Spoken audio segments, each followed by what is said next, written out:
coach mentioned, we traveled yesterday.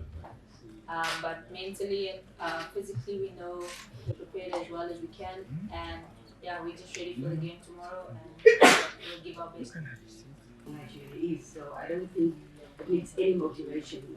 The motivation is obviously the semi-final, but I don't think it needs a motivation. As young as you are, you probably played Nigeria at the youth level as well, so you know the rivalry that there is. So I think the motivation itself is there, not just playing against Nigeria, but because it's a semi-final as well.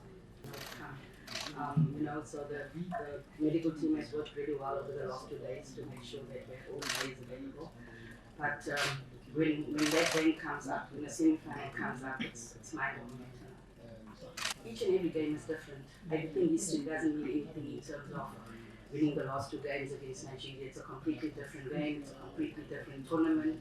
It's 3 years down the line. You don't look back, you look forward, because results in the past tells you that you can, but it doesn't mean that it will happen until you step onto the field and try to do the job. So we're not looking at past results, we're looking at the now. We know it's going to be a difficult game. Like every game at Backfront has been difficult. I don't think there's any team, when you look at the Senegal that we played, they came at a very, very difficult group. First scoreline was 4-0, but after that it was very, very close. So you underestimate the team at your own peril, you take things for granted at your own peril. This team is a team that will never ever do that. You will make sure that you give the respect that's deserved, but we're also a team that can play. Any team we play against has threats. There's no two ways about it. And Nigeria not having conceded, this obviously shows up with their defenses, and scored goals that shows up with their attackies. We just have to be on top of our game and try to nullify those threats and take the opportunities that when they come that we do take them, because against Senegal we had a few and we didn't take them. So it's a game of 90 minutes, maybe extra time, maybe penalties, and you just have to be on top of your game, because you're coming up against an opponent that's very strong. You're coming up against an opponent that hasn't conceded, that has scored goals. So we have to make sure that we have a plan A, a plan B, and a plan C.